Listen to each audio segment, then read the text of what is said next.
Así fue tu amor, bondad, protección y ternura, que en medio de la penumbra, con tus cuidados y una suave caricia, me hace sentir amado. Oh Jesús, gracias por estar siempre a mi lado.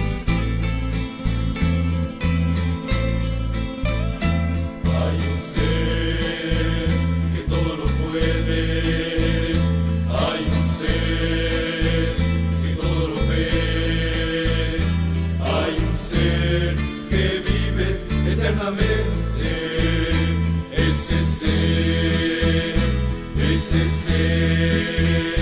cuida de mí. Hay un ser que todo lo puede, hay un ser que todo lo ve, hay un ser que vive eternamente, ese ser cuida de mí. Como cuida de las aves de los aires, como cuida de los peces de la mar, como cuida de los atos de los cielos, ese ser cuida de mí.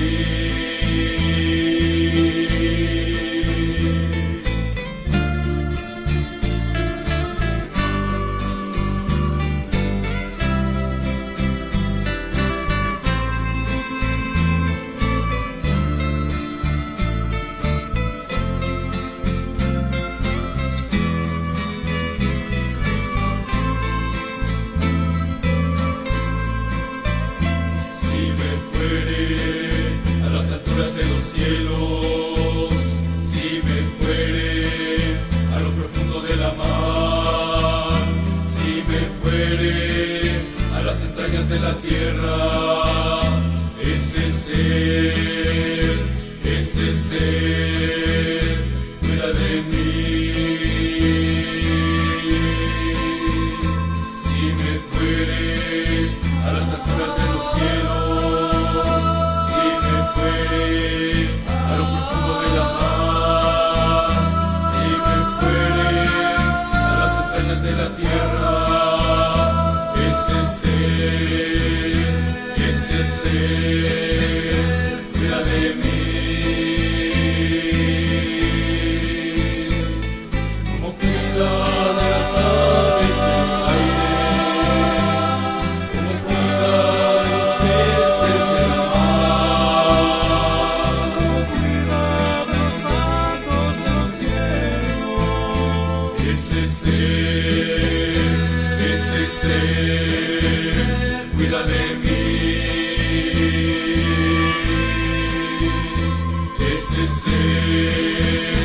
Ese ser cuida de mí.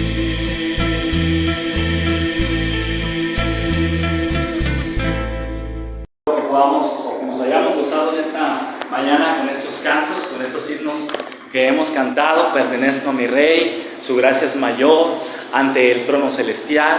Estos himnos que hablan de esa provisión que el Señor tiene para con sus hijos y que Él no nos dejará nunca. Vamos a abrir nuestras Biblias en Éxodo capítulo número 12. Vamos a ir ahí, hermanos, a Éxodo capítulo 12. Vamos a abrir ahí en el versículo 29. Éxodo 12, 29 al 36. Ahí vamos a mantener abierta nuestra Biblia.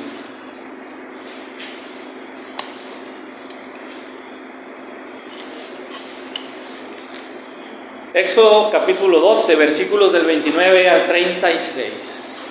Y estamos, hermanos, llegando al clímax del drama de esta liberación del pueblo de Israel de manos de sus cautores o aquellos que los tienen cautivos, como son Faraón y su pueblo. Dios ya ha hablado, Dios ya ha advertido, Dios ya ha ejecutado juicios a través de estos instrumentos que Él designó llamados Moisés y Aarón. El Señor ha desplegado su gran poder, como lo hemos visto ya en estas plagas anteriores que ya hemos estado estudiando. Ha desplegado ese gran poder para darle a conocer a Faraón que Él es Dios, que Faraón no es Dios, que Faraón no es un ser inmortal, que Faraón es un simple mortal como todos los demás que habitan en la tierra, aunque para él su perspectiva es que es el gran monarca de todo el mundo. Pero Dios, a través de su gran poder, ya le ha mostrado a Faraón que él es una persona muy pequeñita, que él realmente no tiene el poder. Pero no solamente ha juzgado a la persona de Faraón, sino que el Señor también ha trastocado, y a través de ese poder y a través de estas plagas ha hecho caer a tierra todo el sistema religioso de los egipcios. Ha juzgado a todos los falsos dioses que tienen el pueblo de Egipto. Entonces, después de todo esto, de hecho la última plaga que vimos, hermanos, ¿recuerdan ustedes que esta plaga tenía que ver con unas densas tinieblas? ¿Recuerdan esa parte? Y a mí me llama mucho la atención que esta plaga llamada las tinieblas, que eran tinieblas tan espesas, dice la Escritura, que hasta podían ser palpadas, me llama mucho la atención que esta parte de las tinieblas viene previa a lo que es el juicio. Y es que es una condición muy precaria, espiritualmente hablando, en la que está el mundo sin Dios. Y este pueblo llamado Egipto y este monarca o rey llamado Faraón realmente estaban experimentando las tinieblas espirituales. Entonces vemos cómo el Señor en este drama de la liberación, Él extiende su gran poder, empieza a ejecutar estos juicios. Y el Señor empieza entonces a llamar la atención de una forma muy puntual a una cuestión, un concepto muy importante que ahorita vamos a ver. El Señor pronuncia una palabra de autoridad. El mismo Señor fue quien en su gracia proveyó el medio para la salvación. Hay tinieblas afuera, hay una constante lucha entre el ser humano y el pecado, y siempre está ganando el pecado. El ser humano está entregado a hacer las cosas malas siempre. Hay una constante lucha entre el bien y el mal, pero el Señor ha provisto, gracias a Él, gracias a su gracia, a su misericordia, el Señor ha provisto la salvación. A pesar de ese panorama tan lleno de tinieblas, el Señor ha provisto la salvación. Y la salvación que Dios ha provisto para escapar del juicio es la siguiente: una muerte sustituta. Esa es la salvación que Dios ha provisto para la salvación y para poder escapar de ese juicio que vamos a ver ahorita que va a acontecer.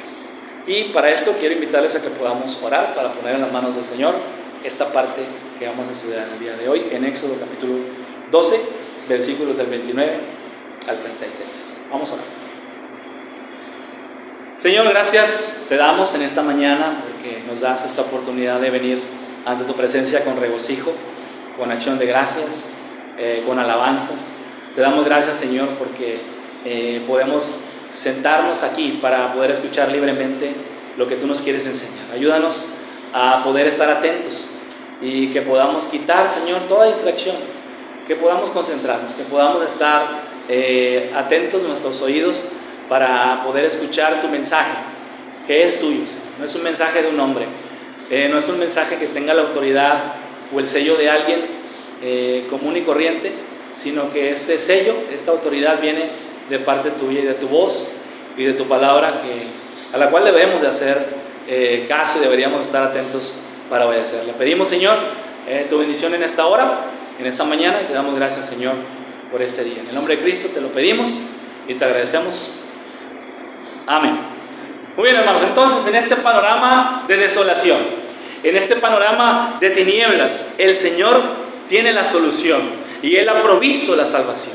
Pero para que esto ocurra, debe ocurrir entonces una muerte sustituta. Entonces, alguien tiene que morir. Alguien tiene que morir para detonar la salvación. Alguien tiene que morir para que el destructor pase de largo, como lo vimos la semana pasada, que significa la palabra Pascua, es pasar de largo. Alguien tiene que morir para que haya libertad. Alguien tiene que morir para que ocurra la restauración de todo. Y así se llama el mensaje de esta mañana. Alguien tiene que morir. Y esa es la situación real del ser humano sin Dios. Tenemos que morir. Ese es nuestro camino. El camino que trazamos día con día es el de esas tinieblas.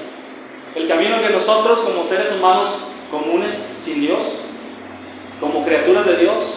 siendo expuestas al pecado y teniendo una voluntad férrea hacia cometer pecado y no querer saber nada de Dios, vamos directo a la muerte. Vamos directo a la muerte. No hay más. Toda persona que anda fuera sin Dios va directo a la muerte. Y por ahí necesitamos crear conciencia de que estas personas están expuestas a la muerte. Alguien tiene que morir para poder pagar las consecuencias de esos pecados. Porque Dios ha provisto la salvación. Tú debes descansar en su provisión. Porque Dios ha provisto la salvación. Tú debes descansar en su provisión. Pero en esta mañana, hermanos, vamos a ver dos contrastes. Vamos a ver dos cosas que están en completo contraste una de otra. Número uno, sin Dios hay muerte y derrota. Y número dos, con Dios hay vida y triunfo. Sin Dios hay muerte y derrota, pero con Dios hay vida y triunfo. Esos son los dos puntos que vamos a ver hoy y se desprenden del capítulo 12, versículos 29 al 36. Y vamos a ver la primera parte que nos habla de que sin Dios hay muerte y derrota, del versículo 29 al versículo 33. Éxodo capítulo 12, versículos 29 al 33. Y dice así la palabra de Dios. Síganme ahí en su Biblia y vamos a leer del 29 al 33.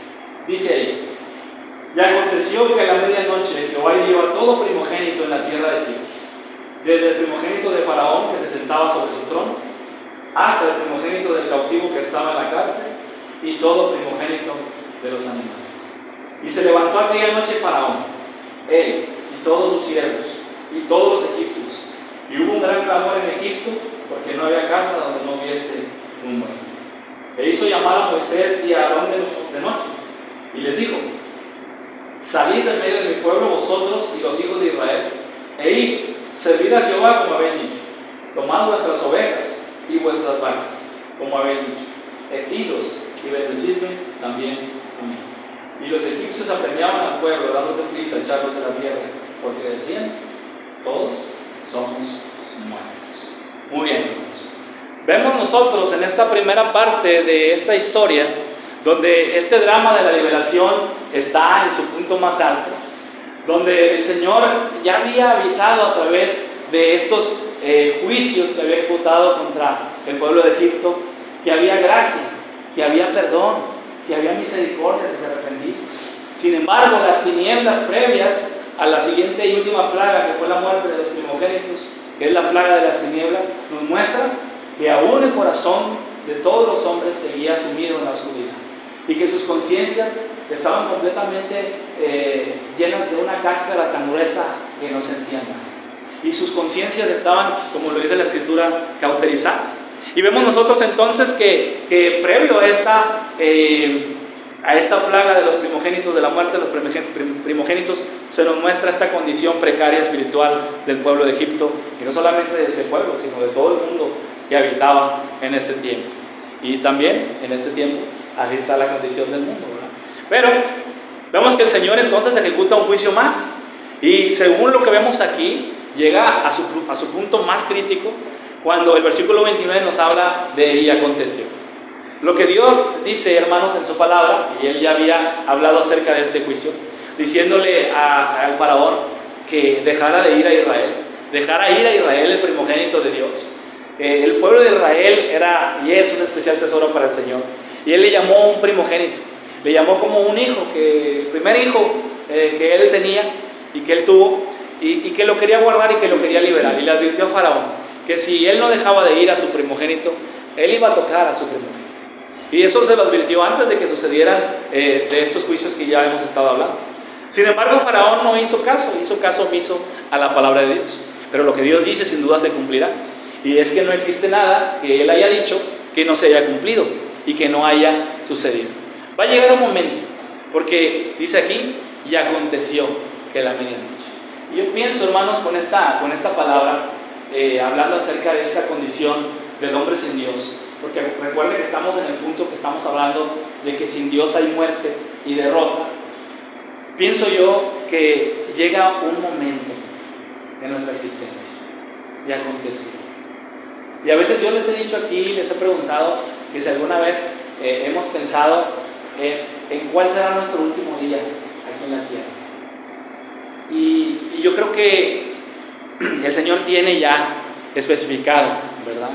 El día, la hora, las formas en las que nosotros habremos de morir.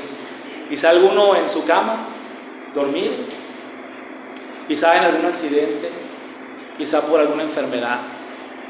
En este mundo caído, donde es inevitable la muerte, pues ya nos llegará nuestra hora. Pero yo me pongo a pensar en las personas que no conocen al Señor. Ahorita decía el hermano Jesús en la oración, decía: Señor, ayúdanos a que podamos traer un alma, ¿verdad? Que podamos traer una persona, simplemente una persona que pueda acompañarnos aquí a la iglesia y que podamos traerla para que escuche la palabra de Dios. Porque va a llegar un momento en la vida de cada persona que está afuera, que está sin Dios, donde va a suceder esto. Y aconteció. En cada historia personal y particular de cada uno de nosotros está pintado un rango de años. En mi caso es 1978, no sabemos todavía. Quizá hay otros que sean 1991, 1950, 1962, y aconteció. Viene un día en el que habremos de morir. Lo peligroso es que estamos en una condición sin Dios. Cuando no lo conocemos y no queremos saber nada de Él, entonces habrá muerte y alguien tiene que morir. Sí, lo que Dios dice en su palabra es que nosotros necesitamos conocer. Y aconteció, llegará el día, la hora, el minuto, cuando el Señor hará el último llamado. Y esa es la realidad de las cosas. Cada persona que anda afuera sin Dios está expuesta a un juicio y a una oportunidad única, quizá la última. El Señor hará el último llamado, y aquí está haciendo el último llamado. Ya no va a haber vuelta atrás. Alguien tiene que morir y el Señor ya les había advertido. Sin embargo, somos tan necios, somos tan tercos que no escuchamos la voz de Dios, a pesar de que se nos viene el juicio. Y aconteció que a la medianoche, y note usted cómo, para que sea más dramático esto, el Señor lo efectuó este juicio en la noche, a la medianoche, cuando estamos todos desprevenidos, cuando estamos en el sueño, cuando estamos dormidos, cuando no sabemos que viene la destrucción, es cuando llega. Cuando dicen, o que como dice la Escritura, ¿no? Cuando dicen paz, ahí viene la destrucción. Entonces aconteció, hermano, llegará un día en el que el Señor ejecutará un juicio y hará el último llamado hacia las personas que andan afuera. Si usted es un verdadero cristiano, dele gracias a Dios, hermanos, que ese juicio de destrucción no vendrá a usted, porque hubo alguien que murió en su lugar, que vamos a ver más adelante. Alguien tiene que morir en su caso. Es un ser humano, alguien tiene que morir. Debía ser usted. Y en el pueblo de afuera, la gente que está afuera, alguien tiene que morir también. Deben de ser ellos, si están sin Dios. Y ahorita vamos a ver que hay alguien que se atraviesa entre ese juicio y nosotros. Sin Dios hay muerte y derrota. Dios aparece, hermanos, en un panorama de oscuridad a la medianoche, trayendo la destrucción de la vida de aquellos que no le creyeron, que no tuvieron fe en su palabra, antes bien rehusaron creerle. Y la muerte entonces se desató en todo el territorio de Egipto. No había casa, dice el versículo 30, donde no hubiera ¿quién? Un muerto. No había casa donde no hubiera un muerto. Entonces, esto caló, hermanos, en las conciencias del faraón y su pueblo, de una forma muy superficial, porque sí les pegó en la conciencia, a pesar de tener la conciencia cauterizada, pero no fue lo suficiente como que para que penetrara en su corazón. Pero dice que no fue suficiente para que se arrepintieran de su maldad y entonces creyeran en el verdadero Dios.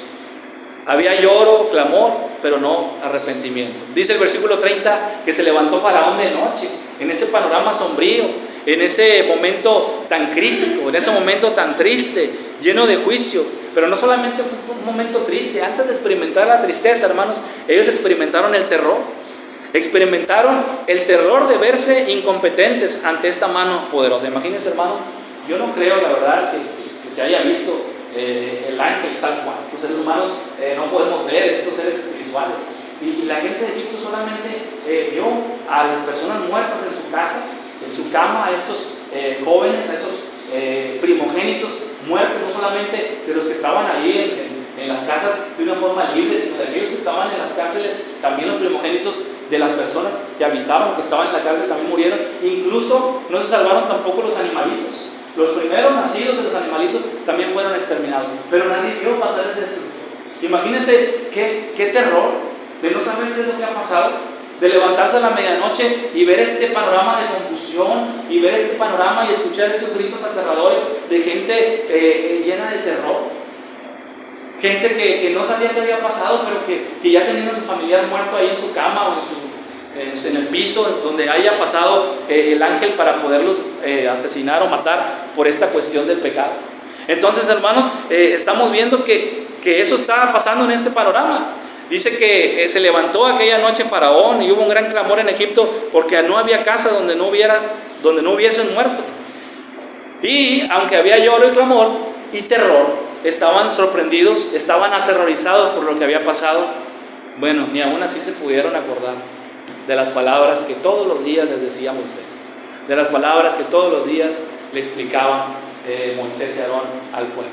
Tantas veces que había entrado y salido delante de la presencia de Faraón con estos juicios, diciéndoles: oigan, hay que arrepentirse, miren, el Señor quiere que nosotros salgamos y necesitamos irnos de esta tierra, porque este no es nuestro lugar, es un lugar que estamos de pasadita. Sí, 430 años, ¿verdad?, que duramos ahí.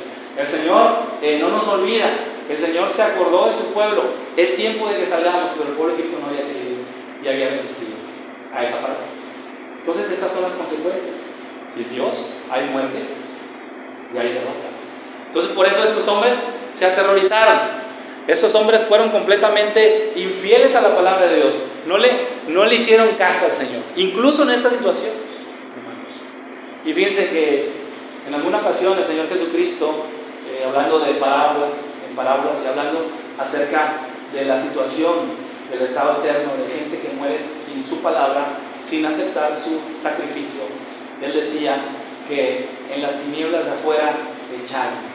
¿Lo vieron ustedes esas palabras cuando el Señor decía: échenle a este hombre que no está vestido de ropa de boda para que entre a la presencia del novio y de la novia? Échenle afuera, porque no tiene ropa vestida como debe ser, una ropa limpia, provista por Dios. Ahora échenle afuera, ahí será el lloro y el crujir de dientes. Y una vez escuché a un hermano decir que eso se refería a que hay personas en este estado de condenación que les ha caído el juicio de Dios, y que el juicio de Dios les ha sorprendido en el último día de su vida, y que a pesar de que habían recibido advertencias del Señor, ahora estas personas habían pasado al estado eterno sin Cristo, en muerte y en derrota. Y ahora esa parte que dice el lloro es de acordarse de las oportunidades que Dios nos ha dado y nos dio en vida para poder creerle a su palabra y no las aprovechemos. Esa conciencia que nos va a estar atacando todos los días en el infierno, que va a estar atacando a las personas sin Dios todos los días de las oportunidades de haber sido alcanzados por la palabra, pero no haberla tomado con fe. Ese será el lloro. Y el crujir, ¿sabe qué es eso? Es de las personas más duras. El crujir es el estado de estas personas que levantan su mano incluso en el infierno contra Dios, y todavía se siguen quejando, y todavía siguen maldiciendo a Dios ahí en esa condición. O sea, habrá aquellos que estarán llorando y habrá aquellos que estarán maldiciendo, crujiendo sus dientes contra Dios. Incluso yo no merecía esto, todavía estar en esa condición, hermanos, y no reconocer el pecado. Note usted cómo somos, ¿verdad? Hasta qué grado de depravación estamos el ser humano. Por eso bien, la doctrina reformada nos habla acerca de esa depravación total, donde vemos a un pueblo sumido completamente en la oscuridad, pero vemos a un Dios que sale con una luz, que es la luz de su palabra, y nos da un camino para que podamos seguir, pero aún así decidimos estar y vivir en las tinieblas y llegar hasta esos grados de crujir de dientes y de seguir maldiciendo el nombre de Dios, incluso en un estado de condenación eterna. Eso es peligroso, eso es triste, eso es aterrador. Sin Dios hay muerte y derrota. Y luego, hermanos, fíjense, o sea, Aquí dice el versículo número 30 que no había un lugar y una casa donde no hubiera un muerto. Y luego el versículo 31 me llama la atención, que dice que Faraón les manda llamar a Moisés y Aarón así en la medianoche y les dice: salgan del medio de mi pueblo, vosotros todo lo que tienen los hijos de Israel, como habéis dicho, servid a Jehová. Pareciera como que aquí Faraón ya está doblegándose, ¿verdad? Pero no, lo que está pasando aquí, hermanos, es que la gente sin Dios incluso echa fuera los medios de gracia que Dios ha dado. Dios había dado este medio de gracia de poder tener a esta, quizá no es la palabra correcta, pero a esta pequeña iglesia, a Moisés y Aarón. Eran el pueblo de Dios, representantes de Dios ahí en la tierra, eran su iglesia, si vamos a hablarlas de una forma futura, ¿verdad? Pero era la iglesia del Señor que estaban ahí enfrente de ellos para poderles predicar y para poderles hablar. Pero Él decide mejor echarlos fuera. Dice: salgas, ¿verdad? Y el designio de Dios sí era ese, que el pueblo saliera, porque ellos estaban estacionados ahí y Él los iba a liberar. Pero qué diferente hubiera sido, hermanos, que ellos se hubieran convertido al Señor y se hubieran quedado como adoradores de Dios en esa tierra, y si hubieran permitido que el pueblo de Israel se fuera. Pero qué diferencia es de llamarlos enemigos a llamarles hermanos. Qué diferencia entre tratarlos como enemigos y tratarles como hermanos. Los medios de gracia que Dios había dado, que son gente, instrumentos que el Señor ha puesto ahí para que puedan ellos predicarles y puedan enseñarles el camino del Señor. El Faraón los echó fuera. Dice: sálganse ustedes inmediatamente aquí, ya no quiero tener nada que ver con ustedes ni con su Dios, váyanse de aquí. Como si pudiéramos echar a Dios de su propio mundo, ¿verdad? Como si nosotros como seres humanos tuviéramos el poder de echar a Dios del mundo, porque el mundo nos pertenece. O sea, esa es la conciencia del ser sin Dios, del ser humano sin Dios.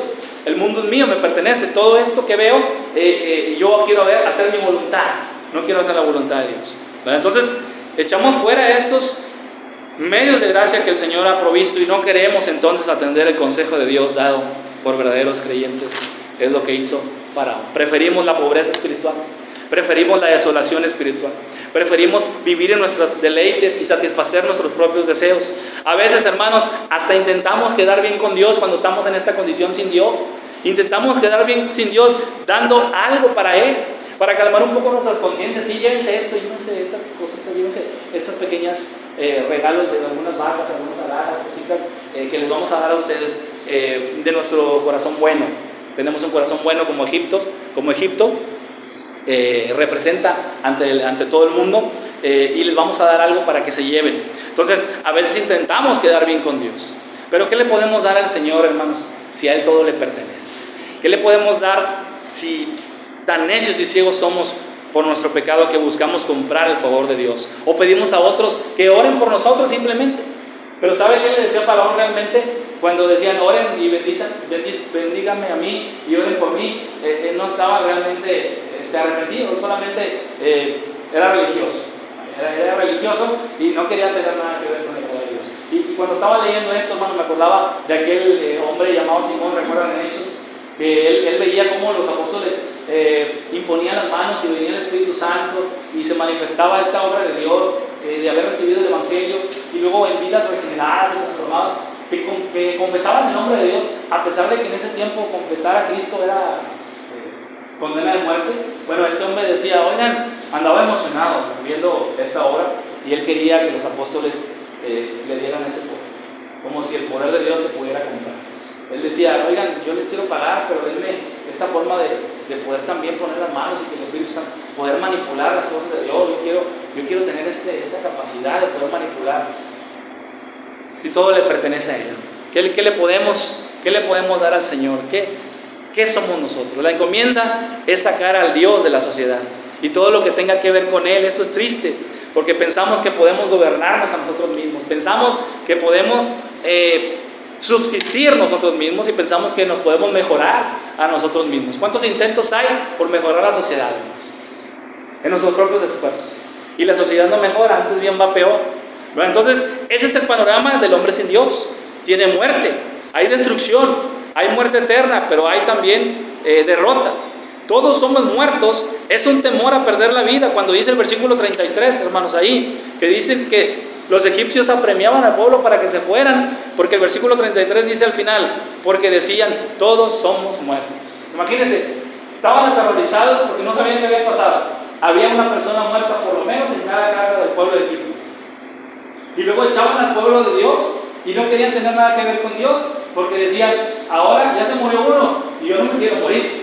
O sea, sí, ya vi que eso es en serio, yo no me quiero morir, váyanse de aquí. No queremos ya seguir escuchándoles, no queremos saber nada de ese Dios que ustedes sirven, porque sabemos que es poderoso, no lo queremos reconocer. Tenemos nuestros dioses, creemos que se van a levantar de esta humillación que les dieron, pero no queremos a este Dios, a Jehová Dios verdadero, no lo queremos. Entonces, hermanos, vemos que ellos tenían temor ahora de perder su vida, pero no tenían temor de perder su vida para servir a Dios y para poder rectificar el camino, sino que ellos querían guardar su vida para poder seguir viviendo en la misma forma en la que estaban viviendo. No era un temor reverente a estar en la presencia de Dios en el pecado, ¿verdad? Como cuando usted conoció al Señor, que se acercó y un versículo lo cautivó. Un versículo le enseñó, la palabra de Dios le enseñó su condición. Y usted no echó fuera eso, sino que aceptó la palabra de Dios. Y esta palabra lo transformó. Bueno, aquí el pueblo de Egipto decía, todos somos muertos. No, váyanse de aquí, queremos seguir en nuestros propios caminos. No importa que se vayan, no importa que Dios abandone este lugar. Les digo, les repito, como si Dios pudiera salir de un lugar siendo que todo el mundo le pertenece. Entonces, hermanos, era un temor a que se les quitara lo poco que les quedaba, pero sin Dios, aún lo que pensamos tener, eso no vale nada. Sin Dios, aún lo que pensamos tener, lo que creemos que nos pertenece, nos será quitado, para que nuestra seguridad no esté en nosotros mismos, sino que esté en el Señor. ¿Verdad? Al que tiene, se le dará, ¿verdad? Y al que no tiene, aún lo que tiene, le será quitado. Todos somos muertos, váyanse de aquí. Nos quedamos con lo poquito que nos queda. No queremos a Dios, queremos lo que nos queda, lo que vemos, lo que podemos palpar, lo que nos puede dar seguridad. Eso es lo que decía el pueblo de Egipto. Malamente. Si alguien tiene que morir, es el hombre sin Dios. Esa es nuestra condena. Es lo justo, por haber ofendido al máximo monarca del universo, aquel que habita en santidad. Porque nosotros, hermanos, hemos manchado su universo con nuestro pecado. Nosotros hemos cometido traición a Dios. Cada vez que nosotros cometemos pecado, reafirmamos nuestra voluntad sobre la voluntad de Él. Y queremos entonces convertirnos en reos de muerte. Alguien tiene que morir. Y ese que tiene que morir es aquel hombre que está fuera, echando fuera de él los medios de gracia que Dios ha provisto, resistiendo a la palabra de Dios, siendo incrédulo a la palabra que el Señor nos ha dado. Él tiene que morir, alguien tiene que morir. Pero gloria a Dios, hermanos, que con Dios hay vida y triunfo. Con Dios hay vida y triunfo. Sin Dios hay muerte y derrota, pero con Dios hay vida y triunfo. Dice el versículo número 34. Y llevó el pueblo su masa antes que se leudase, sus masas envueltas en sus sábanas sobre sus hombros.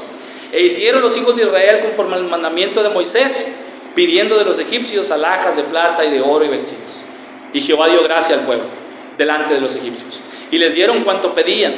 Así despojaron a los egipcios. Entonces, hermanos, con Dios hay vida y triunfo, porque Dios ha provisto la salvación. Tú debes descansar en su provisión, porque con Dios hay vida y triunfo. Esto es ahora un contraste, hermanos, con un pueblo escogido por Dios para hacer morar su presencia en medio de él. Y es que el pueblo de Dios le cree a Dios. Es que el pueblo de Dios actúa en Dios. Es que el pueblo de Dios refleja a Dios. Y es que el pueblo de Dios es guardado por Dios. ¿Y qué quiero decir con esto? Cuando digo el pueblo de Dios le cree a Dios, hermanos, es que vea usted lo que hizo el pueblo de Israel.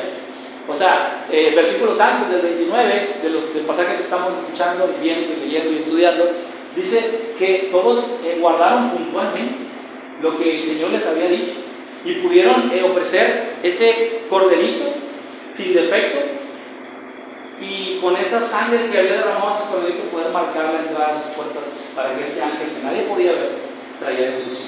Ahora no pudiera entrar ese ángel ahí y ellos pudieran ser rescatados, porque alguien tiene que morir, pero hay una muerte sustituta. En el pueblo de Israel era ese corderito, que no iban a morir ellos porque habían sacrificado un corderito. Pero el pueblo de Egipto se había hecho la invitación, pero no habían querido.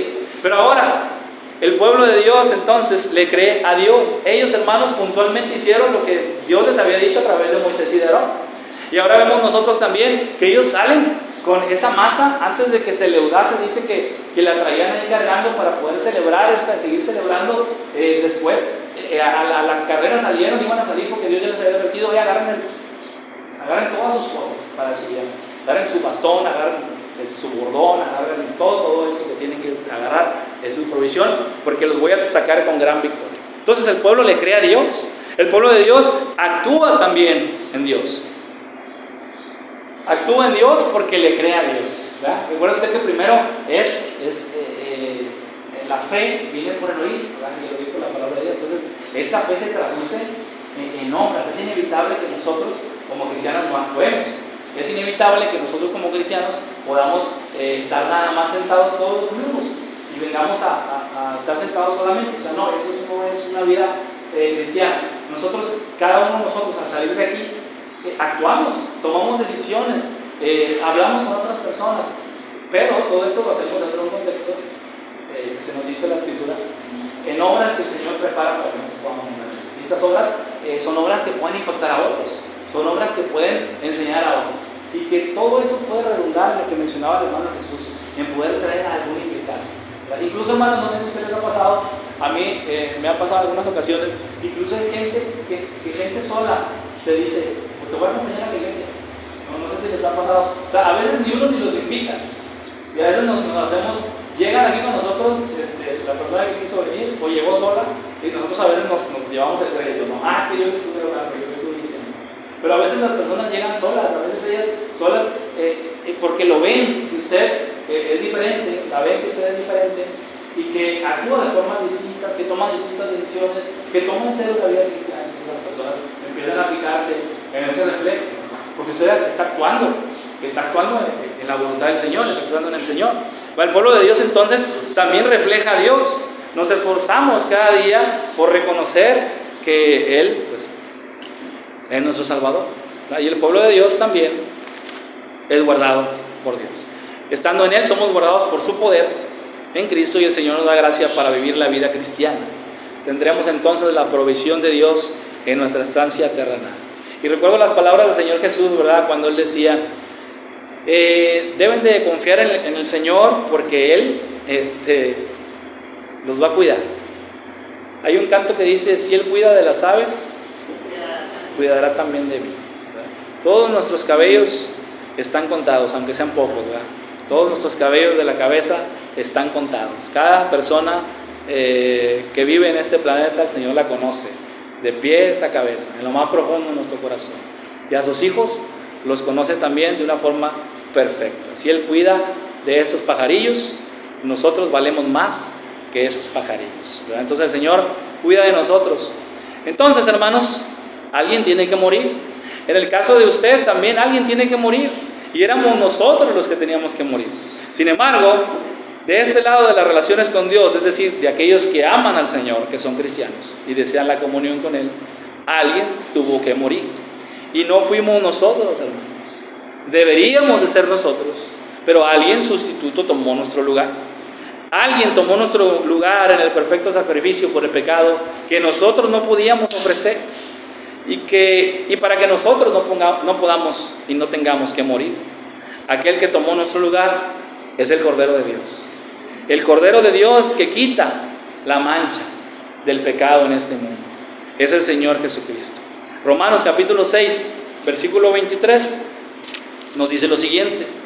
Romanos 6, 23 dice que la paga del pecado es muerte, mas la dádiva de Dios en Cristo Jesús es vida eterna, ¿verdad? Entonces el Señor es aquel que nos rescató, es el Cordero perfecto, es aquel que tomó nuestro lugar. Alguien tuvo que morir, éramos nosotros, pero al ejercer nuestra fe en Cristo, ahora el Cordero de Dios fue ejecutado, fue hecho y presentado como sacrificio perfecto.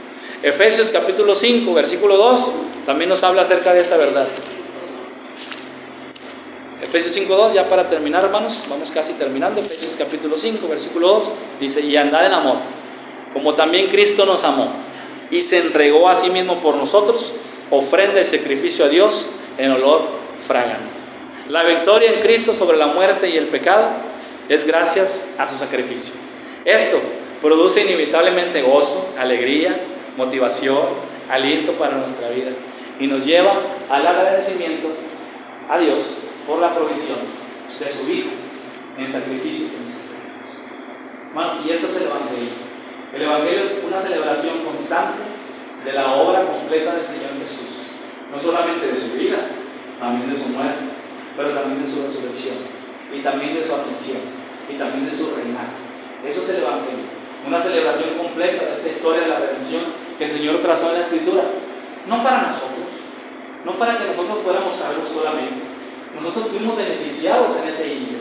En toda esa historia de la redención, el Señor nos redime, sí, somos importantes, somos valiosos, sí, pero el propósito de todo esto, el Señor, es de restaurar todo y de poder volver a su estado normal todas las cosas, a un estado perfecto, a un estado de perfección tal como Él es. Y el Señor, hermanos, es maravilloso que Él hace la obra completa.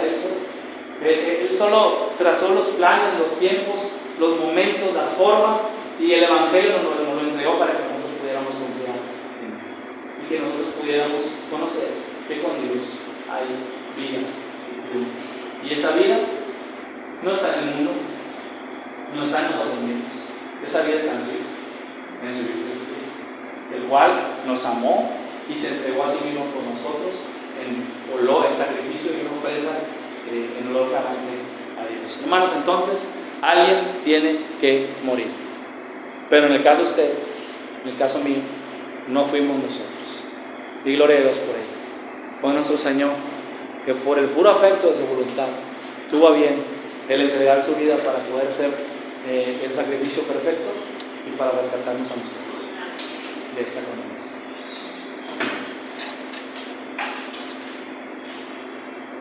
Vamos a orar y vamos a agradecer al Señor por este tiempo.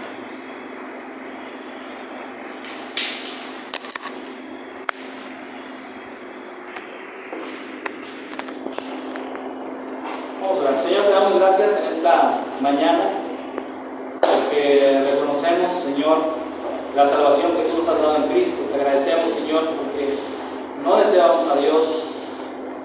Antes bien queríamos echarle fuera, como si eso fuera posible. Pero, Señor, dada tu misericordia y tu gracia, tú tuviste misericordia de nosotros porque quisiste. Tú nos escogiste dentro del mundo porque tuviste a bien hacerlo. Que no había nada bueno en nosotros, pero tú nos escogiste así, Señor, para poder representarte a ti, para poder volver a reunir contigo. Te agradecemos, Señor, porque no tuvimos que morir nosotros. Y te agradecemos porque merecíamos el sacrificio. Merecíamos que nosotros morir, merecíamos pagar.